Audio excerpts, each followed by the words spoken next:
যদিও শীতকালে পিঠা খেতে একটু বেশিই ভালো লাগে। কাঁথা মুড়িয়ে খাটের মধ্যে বসেই পিঠা খেতে কার না ভালো লাগে। তো সেদিন মা বানিয়েছিল চিতই পিঠা। চিতই পিঠাগুলো খুব সুন্দরভাবে মা এই খোলাতে দিয়ে দিচ্ছিল। খোলাতে দেওয়ার পর এটা একটু ঢাকা দিয়ে দিতে হবে। তো ঢাকা দেওয়ার পর এই পিঠাটা হতে ২-৩ মিনিট সময় লাগবে ফুলে উঠতে।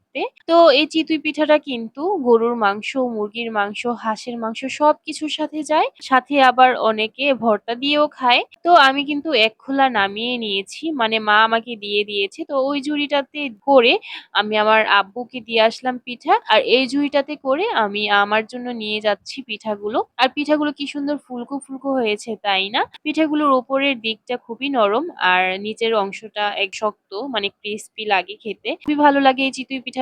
চিতই পিঠাটা সাধারণ হলেও এটা খেতে কিন্তু দারুণ। যদিও বলি যে মাংস দিয়ে চিতই পিঠা খেতে খুবই ভালো লাগে, কিন্তু মাংসের ঝোলটাই কিন্তু বেশি লাগে চিতই পিঠাতে। তো আমি কিন্তু এখানে ঝোলের পরিমাণটাই বেশি নিয়েছি। আমি পিঠা খেতে বসলে আমার ঝোলের পরিমাণটাই বেশি লাগে। আর সাজের খোলার চিতই পিঠাগুলো কিন্তু দেখতে অনেক কিউট লাগে। তো আমি কিন্তু ঝোল দিয়ে পিঠাগুলো খেয়ে নিচ্ছি গরম, গরম থাকা অবস্থায়। আর এই পিঠাগুলো কিন্তু গরম, গরম থাকতেই খেতে ভালো লাগে। তবে সাজের খোলার মাঝের যে পিঠাটা থাকে না গোল, সেই পিঠাটা খেতে আমার ভীষণ ভালো লাগে। কেন জানি সবগুলা তো একই ডো দিয়ে বানানো। কিন্তু আমার কেন জানি মাঝের পিঠাটা খুবই ভালো লাগে। তো এবার কিন্তু আমি মাঝখানের যে পিঠাটা থাকে সেটা ট্রাই করব। এই পিঠাটা দেখতে এত কিউট লাগে আর খেতেও আমার কাছে একটু বেশি ভালো লাগে। ঘরোয়া সব রান্না-বান্না দেখতে ভালো লাগলে অবশ্যই পেজটি টুক করে ফলো দিয়ে দিবেন। আজ এই পর্যন্তই, দেখা হবে নেক্সট কোনো ভিডিওতে ইনশাআল্লাহ। সে পর্যন্ত সবাই ভালো থাকুন, সুস্থ থাকুন। আল্লাহ হাফেজ সবাইকে।